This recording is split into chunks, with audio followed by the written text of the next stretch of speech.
अस्सलाम वालेकुम, मैं हूं मोहम्मद राशिद मुस्तजाब और आप मुझे अक्सर पाकिस्तान ख़बर के प्लेटफॉर्म से देखते होंगे।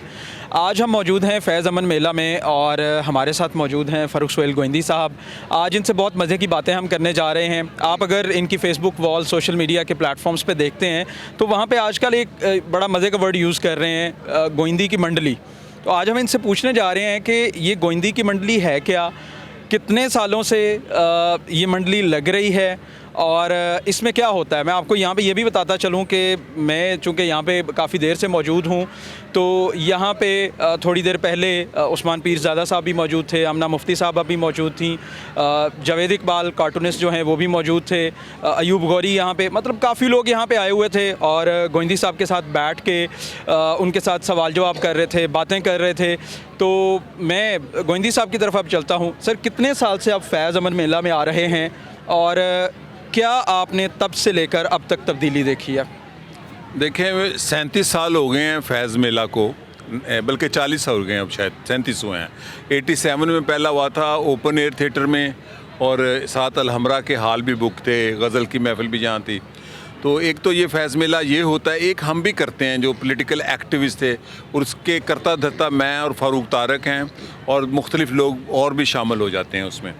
लेकिन इस फैज़ मेले में मैंने चूँकि मैं ज़रा अवामी आदमी हूँ, लोगों से मिलने का एक बहाना होता है, तो मैं जब यहाँ आता हूँ पिछले कोई 20 साल से अब ये रवायत बन गई है कि मैं सुबह 11 बजे आ जाता हूँ, 6-7 बजे तक रहता हूँ, तो लोगों से मुलाकात का एक सबब बनता है। और ख़ुसूसन इन 7-8 सालों में जो नौजवान हैं, जो मुझे सोशल मीडिया पे देखना शुरू कर दिया है, जिन्होंने एक नई नस्ल आई है, तो उनको भी एक अपॉर्चुनिटी होती है। मेरी किताबें भी पढ़ते हैं, मुझे सुनते भी हैं, व्लॉग भी देखते हैं। तो फिर यहाँ पुराने दोस्तों की नौजवानों के साथ एक महफ़िल होती है और एक किस्म का अल्टरनेटिव सेशंस होते हैं। मैं कम सेशन है जो अंदर जाके सुनता हूँ, 1-2 दफ़ा सेशन में मैं ख़ुद स्पीकर भी था, लेकिन सेशन में बराए नाम ही सुनता हूँ, क्योंकि यहाँ पर बहुत दिलचस्प सेशन होते हैं। एक से बढ़कर एक शख्स आता है, कभी नैयर अली दादा आ जाते हैं और मैं उन लोगों को मिस भी करता हूँ जो अब नहीं हैं। डॉक्टर मुबशर हैं, डॉक्टर अनवर सजाद थे जो मरहूम हो गए, आइए रहमान। तो ऐसे ही मेरी मंडली मशहूर हो गई, बल्कि मुझे तो कहीं दूसरे शहरों से लोग मिलने आते हैं। आज भी 5-7 लोग जो कोई सरगोदा से आया है, कि कसूर से, कि गोइंदी साहब वहाँ होंगे, ये मियाँ सईद साहब हैं, ये स्पेशली सुबह मुझे पूछ के आए थे कि आप कितने बजे आएंगे। बहुत बड़े ख़ानदान पाकिस्तान का है, मियाँ इफ्तिखारुद्दीन का, जो जिन्होंने पाकिस्तान टाइम बनाया, जो लाहौर के बड़े नवाबों में और पाकिस्तान के बड़े तरक्की पसंदों में थे। तो ये महफ़िल ऐसे कोई 20 साल से इस्टेब्लिश हुई है, इसको फिर लोग गोइंदी दी मंडली कहते हैं। तो यहाँ पर हम खुल के एक पूरा अल्टरनेटिव सेशन होते हैं, तारीख़ पर, सियासत पर और हर मौजू पे वाक़यात सुनाते हैं, जोक्स भी सुनाते हैं। मज़ेदार समाजी जोक होते हैं हमारे, जैसे अभी उस्मान पीरज़ादा थे, उन्होंने 2 मुझे भुट्टो शहीद के वाक़यात सुनाए कि कैसे भुट्टो साहब जेल से रहा हुए थे, मैं सामने था। फिर एक टेलीविज़न का वाक़या सुनाया। तो ये एक वेस्ट में इसको कहते हैं शेयरिंग, अपने नॉलेज को और अपने एक्सपीरियंस को शेयर करना। सो ये एक मीटअप है जिसको आजकल सोशल मीडिया में मीटअप कहते हैं। तो ये हमारी एक रवायती मंडली है। असल में ये रवायत है थड़े की, और मैंने लाहौर के सियासी थड़ों से बहुत सीखा है। अगर आप मुझसे सवाल करें कि लाहौर का सबसे बड़ा थड़ा कौन सा था, रज़ी हैदर साहब, ये प्रोफेसर रज़ी हैदर साहब हैं। लाहौर का सबसे बड़ा सियासी थड़ा है लाहौर हाई कोर्ट का बोहड़ का दरख्त है, उसके नीचे जो थड़ा सियासत का लगता था, इसी तरह हम बैठते थे। और वो वहाँ जगह थी ज़िया-उल-हक़ के ज़माने में कि वहाँ मुल्क की मज़ाहमत का सरचश्मा वो बोहड़ का चौक दरख्त नीचे है जो, और वहाँ मुख्तलिफ लोग बैठते थे। नवाबज़ादा नसरुल्लाह ख़ान, मलक कासम, ये सारी शख्सियात जो बड़ी बड़ी शख्सियात हैं पाकिस्तान में, महमूद अली कसूरी, आसमा जहांगीर अभी NGO नहीं थी बनी, वहाँ बैठती थी, हिना जिलानी। तो ये इसी तरह, चूँकि हमारी आदत वो थड़े की है, यानी कि इसको मैं कहता हूँ कि ये थिएटर, जैसे उस्मान पीरज़ादा कह रहे थे, थिएटर सिर्फ ड्रामे का नाम नहीं, थिएटर एक स्टाइल है कि आप गुफ्तगू कैसे करते हैं। जो रोमन सिविलाइजेशन का थिएटर होता था, वहाँ हर एक्टिविटी होती थी, सिर्फ ड्रामा नहीं था होता, तो बल्कि सज़ाए मौत भी दी जाती थी, वहाँ पर शेर छोड़े जाते थे, आप तारीख़ जानते हैं। तो इस तरह हम ये महफ़िल अभी आ गई हैं, ये ममूना, वालेकुम अस्सलाम।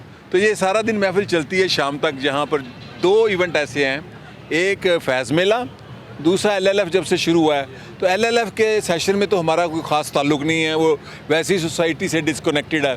तो हम आपस में शहर के लोग जो दानिश के हैं, सियासी तहरीकों के लोग हैं, फ़िल्म वाले हैं, ड्रामा वाले हैं, ड्रामे वाले हैं, ये और शायर हैं, आपस में बैठ के गप्पे लगाते हैं। सर मैंने सवाल आपसे पूछा था, वो कहीं आप भूल गए हैं कि आप जब से आ रहे हैं तब से लेकर अब जब देखते हैं तो क्या फ़र्क आया है यूथ के सोचने में, उनके काम करने के अंदाज में? पहले ये एक अकट्ठ तरक्की पसंदों का होता था, प्योर प्रोग्रेसिव लोगों का एक वाहद अकट्ठ था।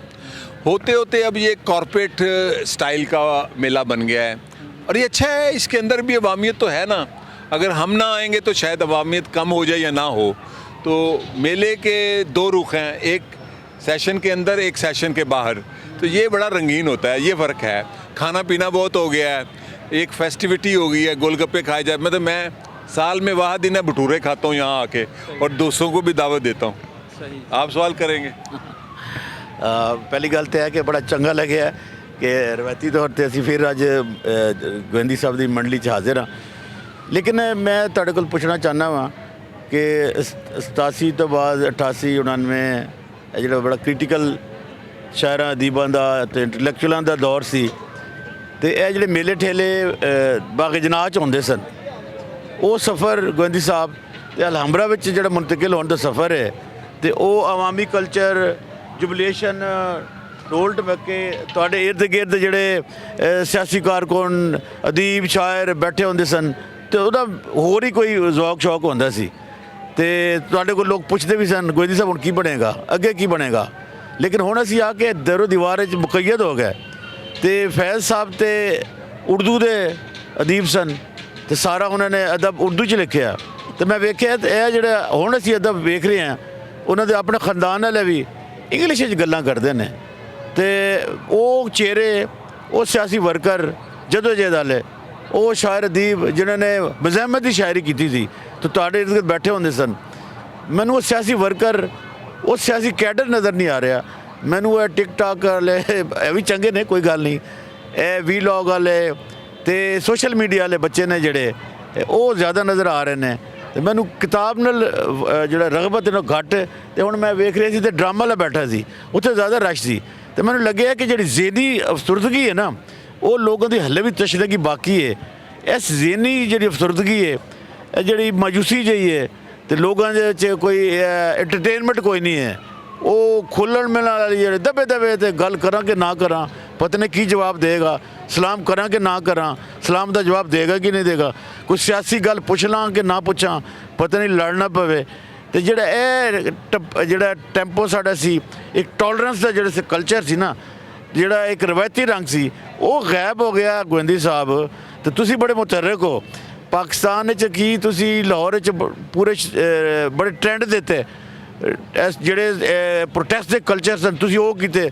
ਮਸਲਨ ਅੱਜ ਤੱਕ ਕਿਸੇ ਨੂੰ ਪਤਾ ਹੀ ਨਹੀਂ ਹੋਏਗਾ ਕਿ ਕਜ਼ਾਫੀ ਸਟੇਡੀਅਮ ਦੇ ਨਾਮ ਬਦਲ ਰਹੇ ਸੀ, ਅਤੇ ਤੁਹਾਡੇ ਨਾਲ ਮੈਂ ਵੇਖਿਆ ਫਰਿਆਲ ਗੌਰ, ਵੱਡੇ ਵੱਡੇ ਸ਼ਾਇਰ ਅਦੀਬ ਅਦਾਕਾਰ ਸਾਰੇ ਨਿਕਲ ਪਏ। ਹੁਣ ਉਹ ਲੋਕ ਕਿੱਥੇ ਗਏ ਨੇ? ਆਖਰੀ ਮੇਰੀ ਗੱਲ ਹੈ ਕਿ ਵੱਡੇ ਲੋਕ ਨਹੀਂ ਰਹੇ, ਵਜ਼ਾਦਾਰ ਲੋਕ ਨਹੀਂ ਰਹੇ, ਇਹਦੀ ਕੀ ਵਜ੍ਹਾ ਹੈ? ਦੇਖੋ ਜੀ, ਤੁਸੀਂ ਜਿਹੜਾ ਗੱਲ ਕੀਤੀ ਉਹਦਾ ਜਵਾਬ ਤੇ ਦੇ ਦਿੱਤਾ ਹੈ। ਪਹਿਲੇ ਮੈਂ ਜਿਵੇਂ ਕਿਹਾ ਸੀ ਕਿ ਜ਼ਿਆਦਾਤਰ ਇੱਥੇ ਨਾ ਸਿਆਸੀ ਲੋਕ, ਦਾਨਿਸ਼ਵਰ, ਸ਼ਾਇਰ, ਸ਼ਹਿਰ ਦਾ ਜਿਹੜਾ ਕਰੀਮ ਸੀ ਐਕਟਿਵਿਸਟ ਦਾ, ਔਰ ਖਸੂਸਨ ਤਰੱਕੀ ਪਸੰਦ ਸਿਆਸੀ ਲੋਕ, ਉਹਨਾਂ ਦਾ ਘੱਟ ਸੀ। ਹੁਣ ਹੈ ਮੁਖਤਲਿਫ ਲੋਕ ਜ਼ਿਆਦਾ ਨੇ। ਪਾਕਿਸਤਾਨ ਚੂँकि ਡੀਪੋਲਿਟਿਸਾਈਜ਼ ਕਰ ਦਿੱਤਾ ਗਿਆ ਸ਼ੌਰੀ ਤੌਰ 'ਤੇ, ਗੈਰ ਸਿਆਸੀ ਕਰ ਦਿੱਤਾ ਗਿਆ, ਔਰ ਸਿਆਸਤ ਵੀ ਸ਼ਖਸੀਆਤ ਤੱਕ ਹੈ। ਅਤੇ ਜਿਵੇਂ ਸੁਸਾਇਟੀ ਦਾ ਡਿਕਲਾਈਨ ਹੋਇਆ, ਅਤੇ ਇਸ ਐਕਟੀਵਿਟੀ ਦੀ ਵੀ ਅੰਦਰ ਉਹ ਸ਼ੇਡ ਜਿਹੜਾ ਘਟ ਗਿਆ। ਲੇਕਿਨ ਮੈਂ ਇਹਦੇ 'ਚ ਵੀ ਉਮੀਦ ਸਮਝਣਾ ਕਿ ਅਸੀਂ ਅੱਜ ਉਸ ਰਵਾਇਤ ਨੂੰ ਜਾਰੀ ਰੱਖਿਆ। ਮੰਡਲੀ ਲਾਉਂਦੇ ਹਾਂ ਅਸੀਂ ਇੱਥੇ ਸਵੇਰ ਦੇ, ਇੱਥੇ ਮੇਰਾ ਖਿਆਲ ਇਸ ਮਹਿਫਲ 'ਚ ਅਜੇ ਤੱਕ ਕੋਈ 60-70 ਲੋਕ ਹੋ ਗਏ ਨੇ, ਅਗਰ ਉਹਨਾਂ ਨੂੰ ਨੰਬਰ 'ਚ ਸ਼ੁਮਾਰ ਕੀਤਾ ਜਾਏ, ਔਰ ਬੜੀ ਸੰਜੀਦਾ ਗੱਲਾਂ ਹੋਈਆਂ ਨੇ। ਲੇਕਿਨ ਮੈਂ ਅੱਜ ਇੱਥੇ ਇੱਕ ਵਾਕਿਆ ਯਾਦ ਕਰਾ ਦਿਆਂ ਕਿ ਇਹ ਹਾਲ ਸੀ, ਇਹ ਬੜੀ ਤਾਰੀਖੀ ਗੱਲ ਹੈ। ਤੁਸੀਂ ਇੱਕ ਨਜ਼ਮ ਜ਼ਰੂਰ ਸੁਣੀ ਹੋਣੀ ਹੈ, ਲਾਜ਼ਮ ਹੈ ਕਿ ਹਮ ਵੀ ਦੇਖेंगे, और ਉਹਦੇ 'ਚ ਨਾਰਾ ਵੱਜਦਾ ਹੈ। ਉਹਦਾ ਵਾਕਿਆ ਅੱਜ ਮੈਂ ਤੁਹਾਨੂੰ ਫਿਰ ਦੱਸ ਦਿਆਂ। वो ये हुआ था कि फैज़ मेला ओपन एयर थिएटर में था, लेकिन उसकी गज़ल की महफ़िल हाल नंबर 1 में थी।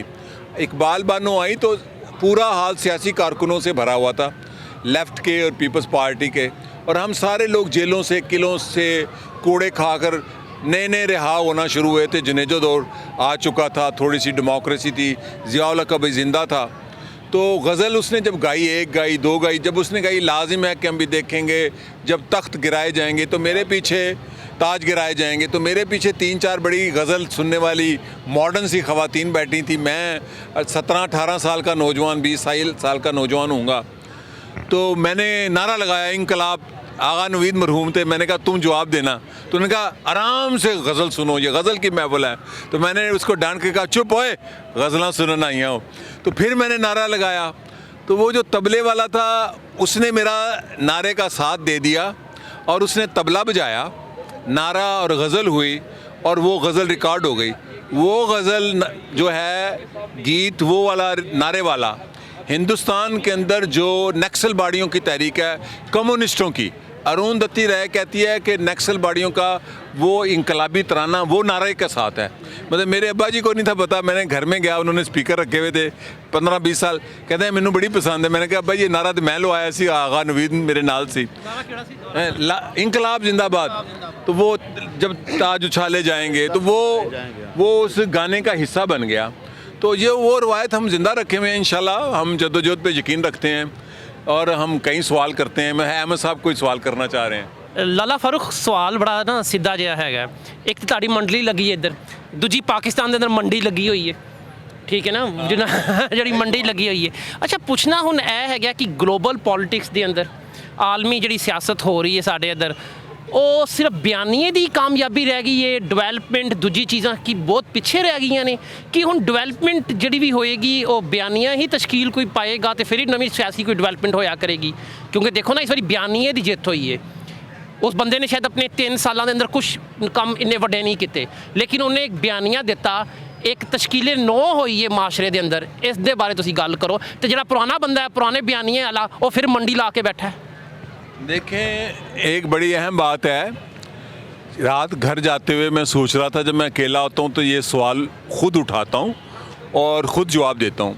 फातिमा जिन्ना का जो इलेक्शन था तब भी बयानिया जीता था ताकतवर के ख़िलाफ़, जनरल अयूब खान के ख़िलाफ़, और फातिमा जिन्ना जीती थी। उसके बाद शेख मुजीब जीता था, 166 के 60 सीटें ले गया, वो भी ताकतवरों के ख़िलाफ़ उसका मौक़िफ़ था। और इसी तरह वेस्ट पाकिस्तान में जुल्फ़िकार अली भुट्टो जीता 70 के इंतखाबात में, यानी कि पूरे पाकिस्तान में बयानिया जीता था।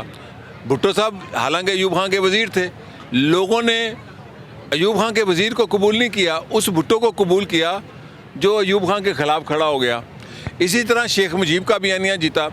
उसके बाद 86 में बेनज़ीर भुट्टो का बयानिया जो था, उसके बाद मियाँ नवाज शरीफ जो 93 में जब वो एस्टैब्लिशमेंट के ख़िलाफ़ हुए तो पॉपुलर हो गए। उसके बाद फिर दोबारा उन्होंने जब जनरल बाजवा के ख़िलाफ़ बातें की तो पॉपुलर हो गए। अब इमरान खान ने, मैं खुल के बात करने वाला हूँ, इमरान खान ने कोई ऐसा अपनी हुकूमत में कोई कामयाबी बड़ी नहीं की, कोई रिफॉर्म नहीं की, कोई खुशहाली नहीं आई, एक रवायती सी हुकूमत थी।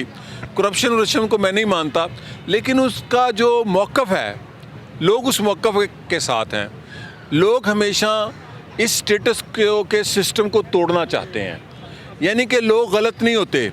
और पाकिस्तान के अंदर होता क्या है, अगर आप क्रोनोलॉजिकली देखें, 67 भुट्टो, 77 फिर PNA भुट्टो, 77 86 फिर 10 साल बेनज़ीर भुट्टो आती हैं, फिर 87 से 97 फिर नवाज शरीफ का जन्म होता है, एक दूसरा नवाज शरीफ, फिर अब इमरान खान। तो पाकिस्तान में 10 सालों में एक जनरेशन नई जवान होती है। जब वो नई जवान होती है तो उनका एक नया हीरो बनता है। हर ज़माने के अपनी फ़िक्र होती है, अपना हीरो होता है। तो वो पाकिस्तान के लोग एक इंकलाब बर्पा कर देते हैं, उस इंकलाब का फिर अबॉर्शन किया जाता है। ये लफ्ज़ मैंने बड़ा सीधा बोला है, उस इंकलाब को अबॉर्शन किया जाता है। बेनज़ीर भुट्टो के इंकलाब हो, जुल्फ़िकार अली भुट्टो का हो, ख़ुद नवाज शरीफ का, जब तक वो वोट को इज़्ज़त दो की बात करते रहे वो मकबूल रहे। आज वो 9 तारीख को ऐलान करते हैं कि मैं जीत गया हूँ, हालांकि उनको 8 तारीख को ऐलान करना चाहिए था, चूँकि नताइज 2 हैं हमारे पास, बल्कि 3 हैं। एक 8 तारीख को नतीजा आया है, एक 9 तारीख को इंतखाबात का नतीजा आया, अभी पेंडिंग है आखिरी नतीजा। लाला जी, नवाज शरीफ जो है बदल सकता है? मैं नवाज शरीफ अब बदल गया है। नवाज शरीफ साहब अब सियासत में किस्सा पारीना बन गए हैं। जो हालात जा रहे हैं, उन्होंने ख़ुद अपने हाथों से नवाज शरीफ को दफन कर दिया है। और वो जैसे पहले कह रहे थे कि मुझे क्यों निकाला, आजकल मेरा ख्याल वो अपने आप से सवाल कर रहे हैं मुझे किसने बुलाया या क्यों बुलाया। जी फ़र्रुख भाई, एक तो ये बताएं कि आप एक लफ्ज़ बहुत यूज़ करते हैं अपनी लिखाई में भी और तकरीरों में भी और गुफ्तगू में भी, जद्दोजहद। ये जद्दोजहद क्या होती है? और दूसरा मेरा ये सवाल है कि अभी आपने पूरी हिस्ट्री जो है, पॉलिटिकल हिस्ट्री है पाकिस्तान की, उसमें भुट्टो साहब, बेनज़ीर, नवाज शरीफ तक जो है ना, जो बंदा एंटी एस्टेब्लिशमेंट थीसिस बना के चलता है या बयानिया बना के, वैसे फजूल लफ्ज़ है बयानिया, तो जो एंटी एस्टेब्लिशमेंट होता है अवाम में वो बंदा पॉपुलर होता है। तो क्या एस्टेब्लिशमेंट को ख्याल नहीं आता कि हम अवाम के साथ मिल के चलें? देखें, पुलिस की गाड़ी जा रही हो ना, तो हर आदमी का दिल करता है उसको हूट किया जाए। ये सियासी बात नहीं कर रहा, समाजी। हम नौजवान थे तो जब कोई मोटरसाइकिल पे पुलिस वाला जाता था तो चिल्लड़ होए, तो वो पुलिस वाले के ख़िलाफ़ नहीं होता, वो उस सिस्टम के ख़िलाफ़ है। जो पाकिस्तान है, यहाँ पर जो कॉलोनियल ढांचा है रियासत का, ये ढांचा कॉलोनियल है। ये अभी तक नौबादियाती रियासती ढांचा है। इस ढांचे के लोग ख़िलाफ़ हैं। लोग ये देखते हैं कि जो इस ढांचे के ख़िलाफ़ खड़ा होता है, लोग उसके साथ हो जाते हैं। वो इमरान खान हो, माजी वाला नवाज शरीफ हो, मोहतरमा बेनज़ीर भुट्टो हो, जुल्फ़िकार अली भुट्टो हो या फातिमा जिन्ना मैंने मिसाल दी, तो लोग उस स्टेटस को उस नौबादियाती रियासती ढांचे को तोड़ना चाहते हैं। जैसे कि हमने देखा कि लोग कोई बड़े आदमी को जो ताकतवर है उसको देख के नफ़रत से देखते हैं। ये जदीद डेमोक्रेटिक दुनिया में नहीं होता, इसलिए कि उनको पता है ये रूलिंग क्लास है। तो पाकिस्तान के अवाम को मैं क्रेडिट देता हूँ कि इन्होंने हालिया इलेक्शन में, ये बड़ी अहम बात है। मुझे कल फ़रतुल्लाह बाबर साहब का फ़ोन आया, कम फ़ोन करते हैं वो, मेरा एक व्लॉग देख के, जिसमें मैंने कहा कि सुलह की जाए, कोई हल निकाले, इस्टेब्लिशमेंट को कहा मैंने, हाँ, और बहुत वायरल हुआ। और मुझे उन्होंने कहा मैं ये बात से मुतफिक हूँ। और उन्होंने कहा कि आप सही कह रहे हैं क्या कि 60% टर्न आउट हुआ है? मैंने कहा जी फाफिन ने 48% कह दिया है। तो मेरा अपनी भी इंतखाबात पे एक नब्ज़ है, 10 साल की उम्र से मैं इलेक्शन देख रहा हूँ। 1970 से मैं बड़ा शऊर में था, मैंने इतना टर्न आउट नहीं देखा। इसका मतलब है ये मुर्दा अवाम नहीं है, ये अवाम कुछ करना चाहती है, इनको कुछ मिल गया। जैसे इकबाल का शेर है, ज़रा नम हो तो बड़ी ज़रखेज़ है ये मट्टी साकी, यही है ना शेर। इसी तरह मैं गलत बोल जाऊँ तो माजरत। तो मेरा ख्याल ये 55% टर्न आउट हुआ है और लोग इस निज़ाम से तंग हैं। ये निज़ाम जो पुलिस का निज़ाम है ये कॉलोनियल है, ये जो हमारा रियासती ढांचा है ये कॉलोनियल है, हमारी जो सिविल मिलिट्री ब्यूरोक्रेसी है ये कॉलोनियल है, हमारी जो इस्टेब्लिशमेंट है, मेरी बड़ी ख्वाहिश है कि वो समझ जाएं। मैं तो ये कहता हूँ कि इस्टेब्लिशमेंट से लड़ाई नहीं बनती, इसी तरह मैं इस्टेब्लिशमेंट से कहता हूँ अवाम से लड़ाई नहीं बनती। कभी भी अवाम से ताकतवर फ़ौज नहीं लड़ सकती, ये दुनिया की हकीकत है। कोई भी फ़ौज हो, ख़ुद अमेरिका के अंदर जब वियतनाम जंग जारी थी तो अमेरिका वियतनाम से नहीं हारा। अगर आप अमेरिका में वियतनाम की जंग को पढ़ें तो अमेरिका के अंदर जब अवाम ने जुलूस निकाले तो वियतनाम में उसने कहा मैं सरेंडर करता हूँ, मैं शिकस्त खाता हूँ। तो मैं ये समझता हूँ, मैंने अपने इसी व्लॉग में कहा है कि अवाम से लड़ाई नहीं बनती। अवाम से लड़ेंगे जो KPK में अब पूरी स्वीप हुई है, एक किस्म की शेख मुजीब वाली स्वीप मिली है PTI को, और इसी तरह पंजाब में कंटेन किया गया। मैं कतई इमरान खान से कि नहीं हूँ, उसकी सियासत से, उसके फ़लसफ़े से।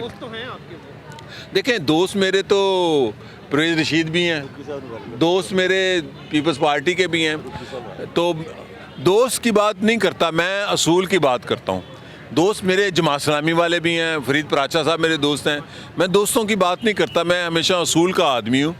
तो पाकिस्तान में मेरा ख्याल अवाम से लड़ाई नहीं बनती, अवाम से लड़ने वाली फ़ौजें कभी फ़तह याब नहीं होते, अवाम हमेशा फ़तह याब होते हैं। जब मैंने 2004-5 में लिखना पढ़ना शुरू किया तो दी पोस्ट अखबार होता था अंग्रेज़ी का, उसमें लिखना शुरू किया। पहले हम तुर्की की फ़ौज को और पाकिस्तानी फ़ौज को हवाला देते थे कि इन दोनों का किरदार एक जैसा है। लेकिन क्या तुर्की ने तो जान छुड़ा ली, क्या हम जान छुड़ा सकते हैं? देखें, ये बहुत अहम सवाल है। मैं पिछले 2006 तक यही रहा था वहाँ। मैं पिछले 40 साल से तुर्की को पढ़ और लिख रहा हूँ और पढ़े जा रहा हूँ, अभी भी मुकम्मल नहीं है मेरा इल्म। पहली तो बात यह कि पाकिस्तानी जो मिलिट्री ढांचा ये कॉलोनियल आर्मी है और टर्की की आर्मी नेशनल आर्मी है, दोनों का ढांचा ही फ़र्क है। वहाँ छावनी नहीं होती, छावनी हमेशा ब्रिटिश कॉलोनियल निज़ाम में है। 1924 का एक्ट जो है ये शेरपाव ब्रिज के पार रियासत का कानून नहीं है, वहाँ अपना कानून है। ये मैं बड़ी अहम बात मेरी अगली आने वाली किताब में है। तुर्की में फ़ौज ऐसे नहीं थी जैसे यहाँ पेश की गई है, ये भी बात है। एक तो वो फ़ौज बिज़नेस नहीं करती, दूसरी उसके क्रेडिट में कोई शिकस्त नहीं है। जब 1947 हुआ तो इंडियन ब्रिटिश आर्मी जो थी दोनों हिस्सों में एक ही फ़ौज थी, इन्होंने जंग नहीं लड़ी, बल्कि एक वाहद ऑफिसर था जो इंडियन एयर फोर्स का, रॉयल एयर फोर्स का पायलट था, और यहाँ पर हुर आज़ादी की जंग लड़ रहे थे, पीर पगाड़ा के हुर। तो अंग्रेज़ ने कहा कि इनको बम मार के ऊपर से बमबारी की जाए। ये 40s लेट की बात कर रहा हूँ, सिंध की मशहूर वाक़या, ये आपको तारीख़ पाकिस्तान में नहीं पढ़ाया जाता। उस पायलट को कहा कि बम मारो, उस पायलट ने बम नहीं मारे, उसका नाम था असर खान। वो असर खान थे जो एयर मार्शल असर खान, उन्होंने रिफ्यूज़ किया कि मैं अपने लोगों पर बम नहीं मार सकता। तो जब 1947 हुआ तो ब्रिटिश इंडियन आर्मी ने कहीं जंग नहीं की आज़ादी की, जो जद्दोजहद की वो लोगों ने जद्दोजहद की इंडियन नेशनल कांग्रेस के प्लेटफॉर्म से, मुस्लिम लीग से, और उससे पहले कई और ग्रुप्स ने। पाकिस्तान में मैं ये लफ्ज़ नहीं इस्तेमाल करूँगा कि फ़ौज को शिकस्त हो जाए। एक वाक़या सिर्फ सुना देता हूँ कि मैं एक खाने की मेज़ पे था, ये चूँकि मंडली हमारी ऐसे वाक़यात पर ही है, यही चीज़ें किताबों में मेरी सवाने उम्री में भी आएंगी तो फिर ज़्यादा अच्छी लगेंगी। तो डॉक्टर अजमल नियाज़ी की बेटी या बेटे की शादी थी कि 2009-10 होगा या 6-7, तो ये मेरे सामने जनरल हमीद गुल बैठे हुए थे। मैंने यही बात की थी कि जो फ़ौजें अपने अवाम से लड़ें वो फ़ौजें टूट जाती हैं। अच्छा, वो चूँकि जनरल मुशर्रफ के बड़े ख़िलाफ़ थे तो एकदम खड़े हो गए, आपका नाम क्या है? मैं कहा जी फरूक गोइंदी। कहता हूँ मुझे गले मिलो, आप पर तो हमारी ख़ास निगरानी होती थी। आपने अगली बात ही बतानी थी ना, मैं सोशलिस्ट हूँ। नहीं, उन्होंने कहा आपकी फ़ाइल मेरे पास आती थी, ISI का चीफ कह रहा है, ज़ियाउल हक का दौर। मैंने कहा एक तलक हमारा आपका और भी है कि हम एक ही गली मोहल्ले के हैं सरगोदा से, तो वो चौंके।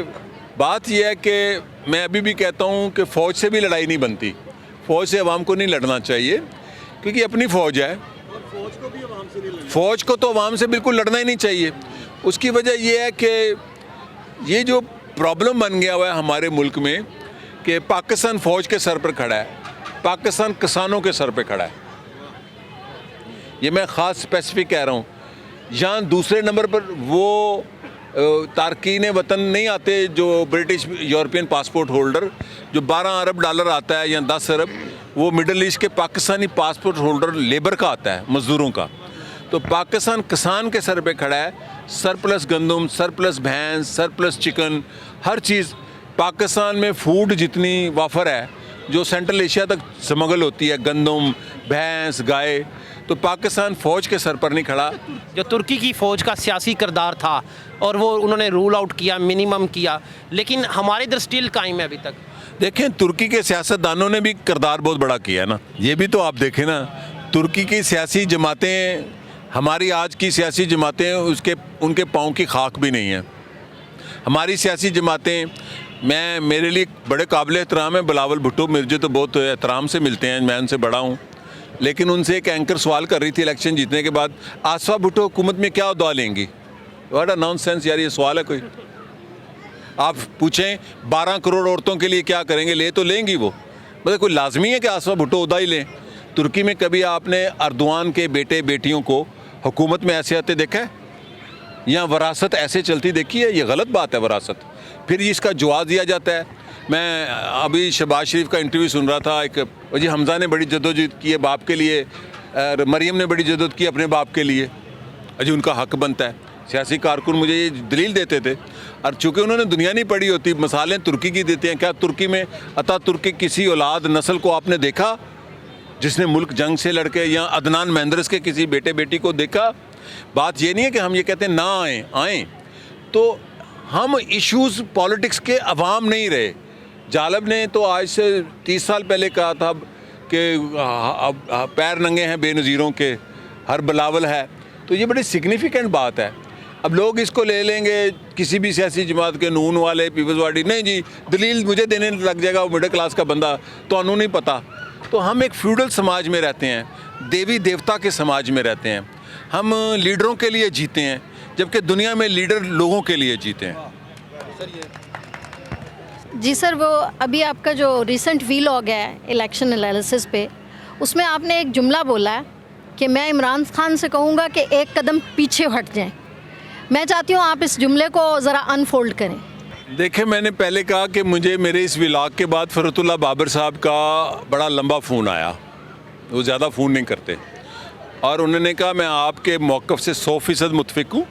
हमारी पार्टी की मीटिंग है, वो स्पोक्स पर्सन है आसिफ अली जरदारी साहब के, कि मैं पार्टी में ये मौक़िफ़ पेश करूँगा, हमें मैंडेट का एहतराम करना चाहिए। बाबर साहब ने कहा है, फ़रतुल्लाह बाबर वो लीडर नहीं है जिसने इलेक्शन लड़ना हो, हर बात को सही कहना हो। उन्होंने कहा मैं ये पेश करूँगा, वहाँ फ़ैसला जो भी हो फिर उसका मुझे दफ़ा करना है। मैंने उसमें यही कहा कि इमरान खान एक कदम पीछे हो। ये स्ट्रेटजी लफ्ज़ जो है ना, स्ट्रेटजिक, और स्ट्रेटजी ये फ़ौजी लफ्ज़ है, ये वॉर टर्मिनोलॉजी है, जंगी लफ्ज़ है। मैंने ये पढ़ा हुआ है अपने सिलेबस में, मैंने जब हायर एजुकेशन की, कि strategy is a defence terminology. जंगों में स्ट्रेटजी ये होती है कि आप एडवांस करें, ये फतह होती है। लेकिन वॉर स्ट्रेटजी में ये भी होता है कि आप रिट्रीट करें।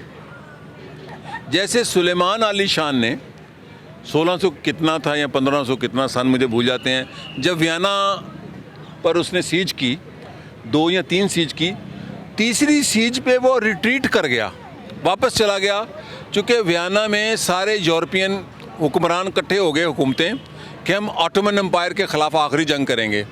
अगर वो रिट्रीट ना करता तो ऑटोमन एम्पायर वाइंड अप हो जाती, मतलब अपने ख़ात्मे से 250 साल पहले। तो इमरान खान को जो मैंने कहा, मेरी बात नहीं है, ये मौज़े तुंग ने कहा था, 2 स्टेप फॉरवर्ड 1 स्टेप बैक। और मैंने अपनी ज़िंदगी में यही किया है।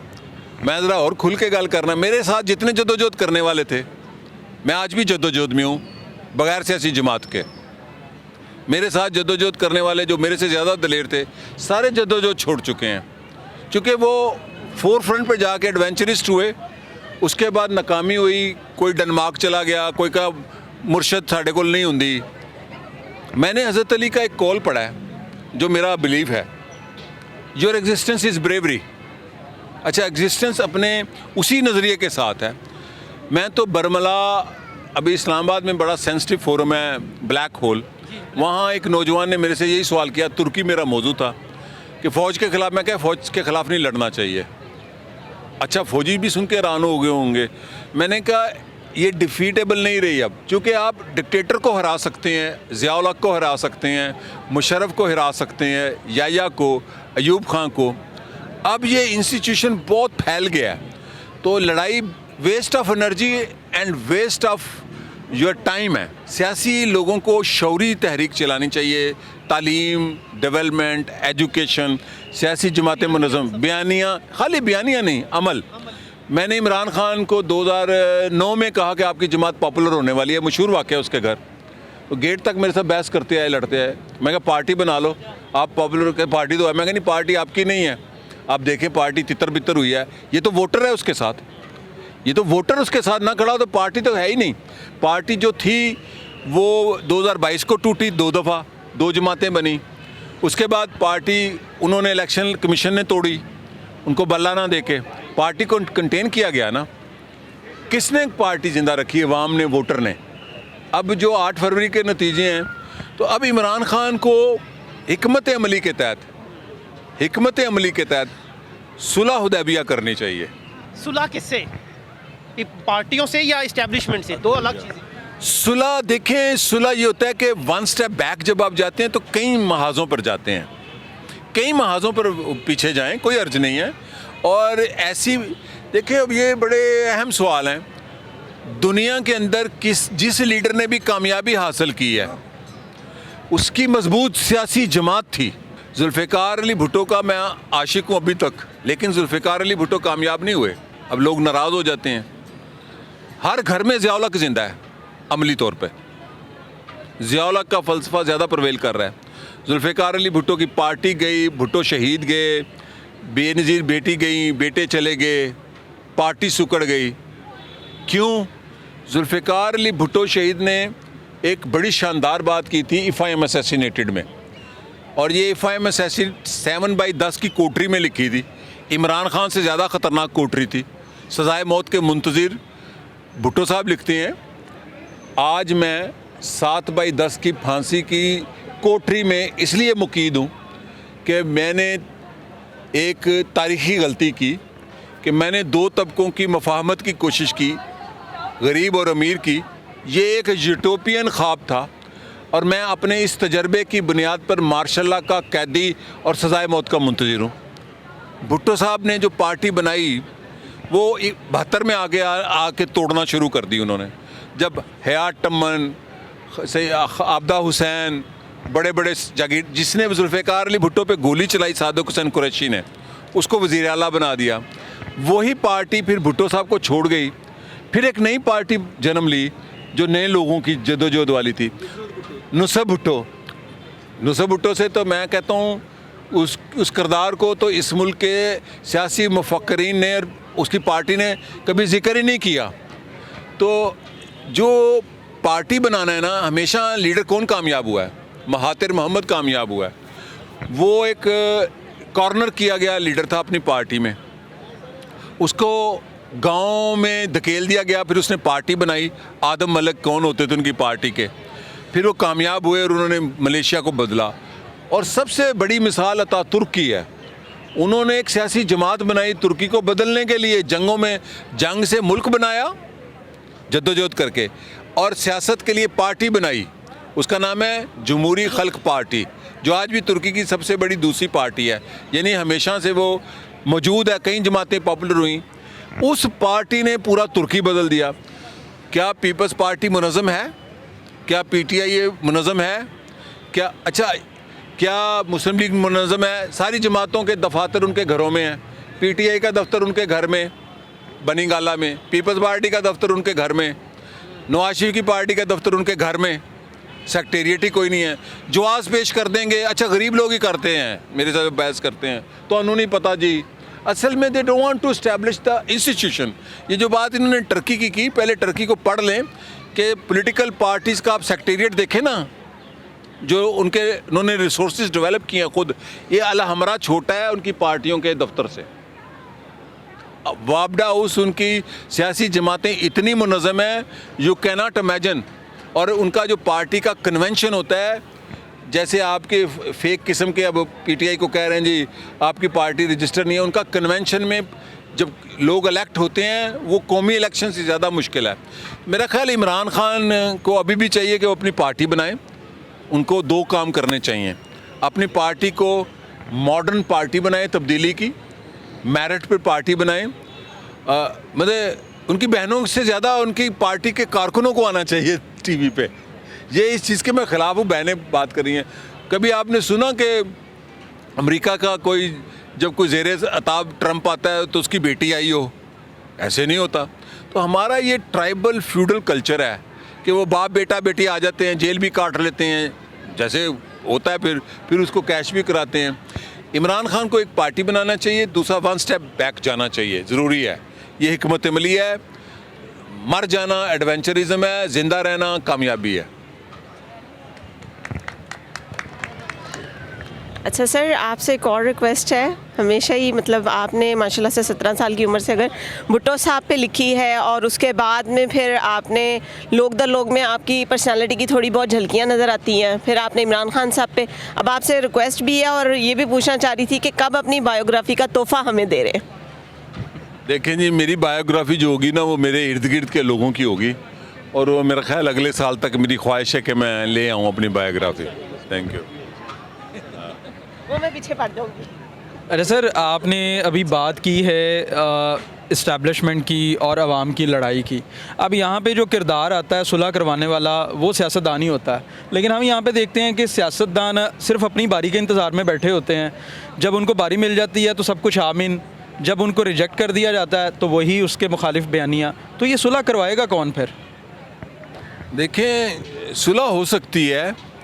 मेरा ख्याल है कि मैं पहले इन बातों पे यकीन नहीं था करता। अमली बात है, आर्मी चीफ इंटरफेयर करें और एक जब वो हैं सारा कुछ जो करते हैं तो कर दें, ओपन होके आ जाए। हाँ, आके तीनों पार्टियों को बैठाएं और के मैंडेट को कबूल करें उन समेत, तो सुलह का आगाज़ खुद हो जाएगा।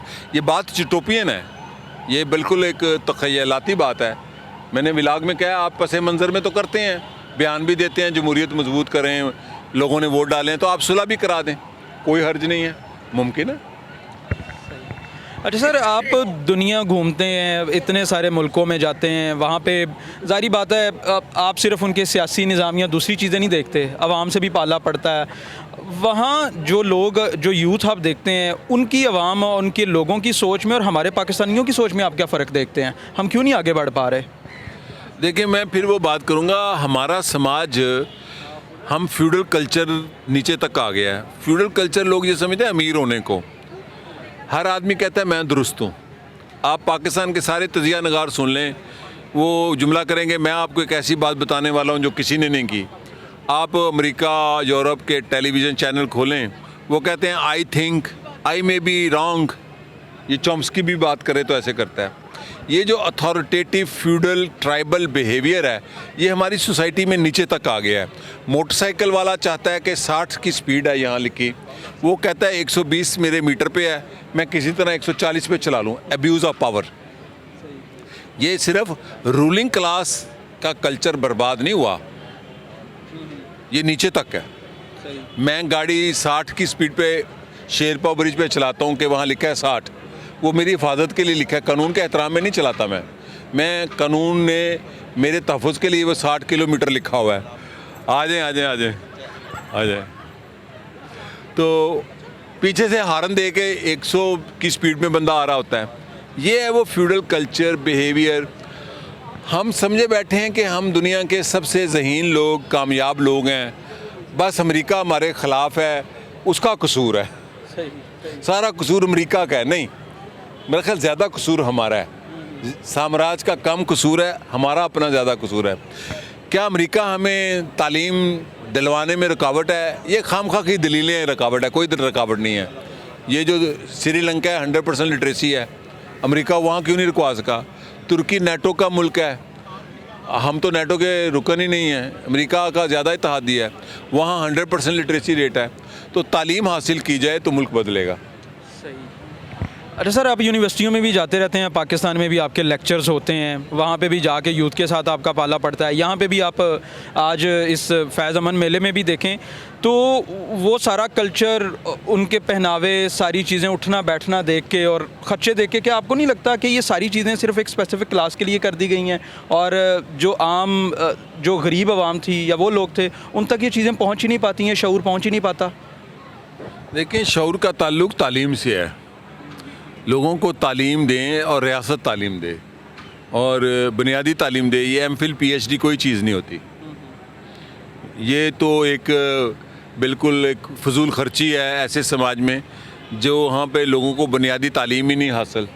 2.5 करोड़ बच्चे स्कूलों में नहीं जा रहे, तो हम कहें जी हम एमफिल कर दिया है। एमफिलों ने क्या कर दिया है या पीएचडीओ ने क्या कर दिया है? तो जब आप तालीम देंगे और शऊर वाली तालीम देंगे, फिर लोग खुद ही बदल देंगे सारा कुछ।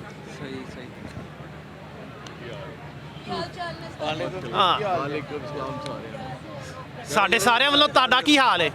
ਸਾਡੇ ਸਾਰਿਆਂ ਵੱਲੋਂ ਤੁਹਾਡਾ ਕੀ ਹਾਲ ਹੈ? मेरे वास्ते तो वैसा ਅੱਛਾ, ਹੈ ਗੱਲ ਤੇ ਬਿਹਤਰੀਨ। जर्सी उतारा थे और चल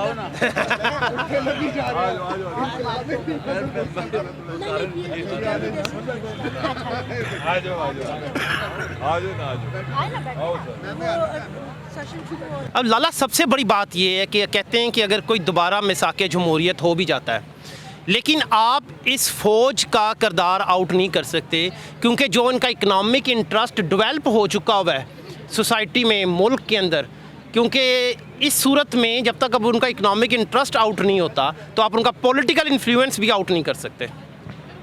देखें, मेरा ख्याल है आपको जवाब का सारा पता है, लेकिन ये तो करना होगा ना। उनका सियासत में जब आप घुसेंगे तो सियासत आप में घुस जाएगी और वो ख़तरनाक होता है। किसी भी मुल्क में सिविल वार का आखिरी जो लाइन, रेड लाइन, पता है क्या होती है? ये मैं एकेडमिक और प्रैक्टिकल बात करता हूँ। अक्सर कहा जाता है जी पाकिस्तान में सिविल वार हो जाएगी। सिविल वार वहाँ होती है, ये पॉलिटिकल साइंस की बात है। पाकिस्तान में सिविल वार के सारे लवाज़मात मौजूद हैं, सेक्टेरियनिज़म, रीजनलिज़म, नेशनलिज़म, एथनिसिटी, पंजाब के ख़िलाफ़ नफ़रत, बलूचिस्तान का इशू। आप सोचें, एक अभी तक बचा हुआ है। जिस मुल्क में फ़ौज तकसीम हो जाए तो सिविल वार हतमी होती है। अब पहली दफ़ा हुआ है कि रिटायर्ड फ़ौजी जितने, वो सारे इस सिस्टम के ख़िलाफ़ हैं जो लागू है, एक्स सर्विसमैन।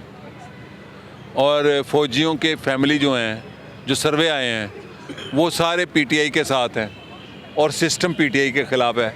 मैं चूँकि पीटीआई का हमायती नहीं, मैं तो पाकिस्तान का हमायती हूँ, तो लिहाजा उस वक्त से बचा जाए। और बचने का तरीका ये है कि पॉलिटिक्स में आर्मी अपना रोल ख़त्म करे। मगर इकोनॉमिक इंटरेस्ट तो ख़त्म नहीं हो सकता ना, अब एम्पायर है वो तो एक। जब आप एक इंटरेस्ट ख़त्म करेंगे तो दूसरा कंटेन होना शुरू हो जाएगा। गोविंदी साहब, एक सवाल आपसे ये है कि हमारे कुछ दोस्तों ने इलेक्शन लड़ा, जैसे इम्तियाज़ आलम साहब ने इलेक्शन लड़ा, इसी तरह मारजान ने इलेक्शन लड़ा, इससे पहले अपना फ़ारूक तारिक साहब भी कोशिश करते रहे हैं वो तोबा वगैरह से। तो ये कोशिशें हैं, आपका ख्याल है कि ये कभी बारावर हो सकती हैं? देखें, पाकिस्तान का जो बायां बाजू है ना, मेरा ख्याल है इसको इंटेलेक्चुअल एक्टिविज़म में आ जाना चाहिए, मेन स्ट्रीम से निकल के। मैंने ये अडॉप्ट कर लिया है। मैंने फ़ारूक तारिक साहब को कल फ़ोन किया है, कहते हैं बहुत बुरा होया साढ़े नाल, है वजह सी। मैं कितने वोट पड़े हैं मारजान को? कहते हैं 1500। मैंने कहा यार 1000 ज़्यादा पड़ गए हैं आपको। और गिलानी साहब का सुना 900 पड़े हैं, मैंने कहा उनको 800 वोट ज़्यादा पड़ गए हैं। मेरा ख्याल है ये एक एडवेंचरिज़म है। और चूँकि ये जितनी हमारा लेफ़्ट है ना, माजरत के साथ फ्रंट पे लेफ़्ट है, पीछे एनजीओ है, तो ये मेरा ख्याल ये नहीं चल सकता। लोग खुली बात को यकीन करते हैं। मेरी कोई सियासी जमात नहीं, कुछ नहीं, मैं अमली बात कर रहा हूँ। मैं जब कोई फंक्शन करता हूँ, जुलूस निकालता हूँ, लाहौर में जो जितनी लेफ़्ट की पार्टियाँ हैं उससे बड़ा जुलूस निकाल लेता हूँ, उससे बड़ा फंक्शन कर लेता हूँ। मैं इंटेलेक्चुअल एक्टिविज़म में हूँ अल्हम्दुलिल्लाह। मेरे अब सैकड़ों में नहीं, थाउजेंड्स में लोग हम। आपने देखा कश्मीर में कि 2 साल पहले जब मैं मीरपुर गया, तो अब मैं इसका जिक्र भी नहीं करता, आज आपको बता रहा हूँ, रज़ी साहब गवाह हैं, 700-800 बंदा मेरे इस्तकबाल के लिए था, पूरी एक जमात। और मेरी एक किताब उनके स्टडी सर्कल का हिस्सा है, बिखरता समाज। पूरी किताब उन्होंने कमरे में लिख के लगाई हुई है।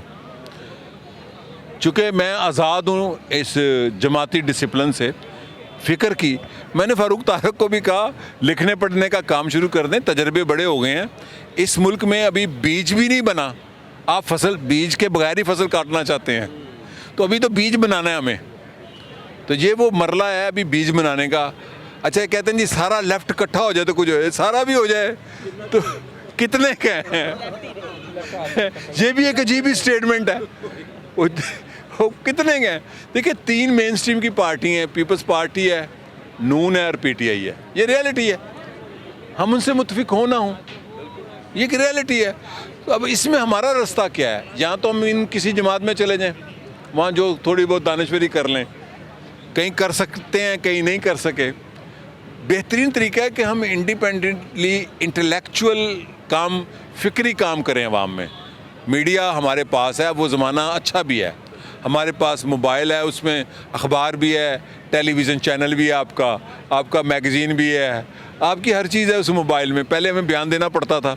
मैंने ये जितने गैजेट्स हैं मॉडर्न टेक्नोलॉजी के, ये मैंने इंडिविजुअली इस्तेमाल किए हैं। और हाँ, मैं उन दानिश्वरों और लेफ्टिस्टों को नाकाम समझता हूँ जिन्होंने अपने जानशीन नहीं पैदा किए।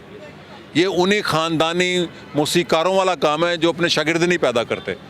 बड़े बड़े उस्ताद हैं ना, शाहजी जिक्र करते हैं उनका अक्सर, वो मौसीकी के राज नहीं बताते। ये हमारे लेफ़्ट के दानिश्वर भी नहीं बताते। तो मैंने जानशीन भी पैदा करने की कोशिश करता हूँ, शागिर्द भी पैदा करने की कोशिश करता हूँ, उनको एलिवेट भी करता हूँ, पुश भी करता हूँ। ये रियाज बैठा है मेरे साथ नौजवान, ये पूछे कहाँ से मिला था। तो ये फैलाने का काम है, बीज बनाने का वक्त है, अभी बीज भी नहीं है हमारे पास। इस इलेक्शन में वो पीपल्स पार्टी की क़यादत ने हिस्सा लिया था, उसको भी चंद हज़ार वोट मिले हैं। अच्छा, ये देखने की ये बात है कि लाहौर से, या लाहौर एक नुमाइंदगी करता है पंजाब की, कि ये पीपल्स पार्टी का इस तरह ख़ात्मा जो हुआ है, इसके पीछे असबाब क्या है और ये बहाल कैसे हो सकता है? एक पार्टी के तौर पर एक पार्टी ही पूरी पंजाब से मर गई है। नहीं, मेरा ख्याल वो सराइकी में कोई रिवाइवल नहीं है, वो फ्यूडल्स की सीटें हैं। वो सही सवाल कर रहे हैं। अगर ये सवाल उनको पता है जो पार्टी की आज की क़यादत है। मोहतरमा बेनज़ीर भुट्टो शहीद को बहुत क्रेडिट जाता है कि उन्होंने खातून होके, सप्रेशन उनके ख़िलाफ़ भी रहा है, IGI भी बनी है, इत्तेहाद भी बने हैं, मरते दम तक पंजाब में उनका वोटर कायम रहा है 2008 तक। यानी अगर उनको फ्री हैंड मिलता और तो वो नून को शिकस्त दे सकती थी, 88 में यहाँ हुकूमत बना सकती थी। मेरे ख्याल 2008 के बाद पीपल्स पार्टी की लीडरशिप ने तय कर लिया हमने पंजाब में एक्टिव नहीं होना, और उसके लिए बेनज़ीर भुट्टो जितनी मेहनत करना होगी, जलसे, आवाम से रब्ता, पार्टी का रब्ता। जरदारी साहब ने पंजाब में कितने अवामी रब्ते किए हैं। वो बहुत लायक आदमी है हुकूमत बनाने में, जोड़ तोड़ में, हुक्मरानी की सियासत में। इलेक्शन के दिनों में बिलावल साहब का पंजाब में आना अच्छा है, उसे इरताश हुआ है, और अगर इसको जारी रखें और फैला दें तो पार्टी रिवाइव कर सकती है, क्यों नहीं कर सकती। अब जिन्होंने इनको इलेक्शन लड़ाया, तो मैं तो पहले दिन ही कहा था किसी ने साजिश की है। और मैंने मियां मुनीर मरहूम को मेरे दफ्तर दूसरे दिन आते थे, तीसरे दिन, तो मैंने पूछा किसने खड़ा किया है। मुझे उन्होंने बताया फ़लाँ वो जगह मीटिंग हुई, मैं नाम नहीं लूँगा, और फ़लाँ आदमी ने उनको मशवरा दिया है, और वो फ़लाँ आदमी है। मैं कि वो फ़लाँ जो है वो तो मियाँ साहब का बंदा है, वो तो बिलावल को हरवाना चाहते हैं लाहौर में, और उनको कन्विंस कर लिया जी आप जीत जाएंगे। अच्छा, मेरी बड़ी ख्वाहिश थी बिलावल जीतें, इसलिए नहीं कि भुट्टो का नवासा है, मैं इसलिए चाहता था कि एक सिंध का आदमी लाहौर में जीते। वाहद कैंडिडेट है जिसके लिए मैंने अपील की थी। मतलब मैं एक आज़ाद आदमी हूँ, मैं पीपल्स पार्टी में नहीं हूँगा मैं पीपल्स पार्टी में कभी। तो मैंने अपनी एक किस्म की क्रेडिबिलिटी, लोग मुझे पिपलिया कहेंगे, मैंने कहा जी बिलावल को वोट दें कि एक दूसरे सूबे का लीडर है और अहम लीडर है, उसको आप जिताएं पंजाबी होने के नाते। तो मेरा ख्याल उनको इलेक्शन नहीं था लड़ना चाहिए। अगर मेरे से मशवरा करते तो मैं कहता ये तजर्बा ही ना करें। पार्टी पंजाब में बन सकती है, दोबारा बहाल हो सकती है, अगर वो भुट्टो वाली और बेनज़ीर भुट्टो वाली लाइन ले लें। वो लाइन है, वो बयानियाँ जो आपने जिक्र किया, अगर वो बयानियाँ देखें, पंजाब हमेशा उसके साथ खड़ा होता है जो दलेर आदमी होता है। वो भुट्टो के साथ होता है, वो नवाज शरीफ के साथ हुआ, पॉपुलर हुआ ना नवाज शरीफ जब उसने एक दलेर बयानिया लिया, और इस तरह अब इमरान खान ने लिया। और पंजाब में हमेशा तबकाती बात ज़्यादा चलती है। पंजाब की इंतखाबी सियासत के नताइज हों या कोई हों, तबकाती बात करे, पीपल्स पार्टी बहाल हो सकती है, पॉपुलर हो सकती है। सर, ये बात पंजाब तक आ ही गई है, तो क्या पंजाब जालिम है या मजलूम है? अच्छा, ये तो बड़ा मेरा फेवरेट सवाल है। पंजाब में है सबसे बड़ा मजलूम है, बलूचिस्तान भी मजलूम है, सिंध भी मजलूम है, गिलगित बिल्तिस्तान भी मजलूम है, खैबर पख्तून, तो पाकिस्तान तो सारा मजलूम है। पंजाब इसलिए सबसे बड़ा मजलूम है कि सबसे ज़्यादा गरीब यहाँ रहते हैं। अब हम यहाँ के हुक्मरानों का तो जिक्र करते हैं, जो मिलिट्री ब्यूरोक्रेसी, सिविल ब्यूरोक्रेसी और सियासत में है, पावर में है, मनी की पावर में है। असल तो ताकत तो पैसे की होती है ना। लेकिन पंजाब में सबसे ज़्यादा गरीब रहते हैं, कोई 9 करोड़ तो इसकी आबादी है। तो इसलिए पंजाब सबसे ज़्यादा मजलूम है कि हमारे पास ना पंजाबी में तालीम दी जाती है, ना मैं पंजाबी लिख सकता हूँ, ना मैं बोल सकता हूँ। तो पंजाब तो खुद बड़ा मजलूम है। लेकिन पंजाबियों को बलोचों, सिंधियों, पख्तूनों के साथ खड़ा होना चाहिए। आप सब दोस्तों का बहुत शुक्रिया जी, आपने आज की हमारी इस महफ़िल की रौनक को दुबाला किया।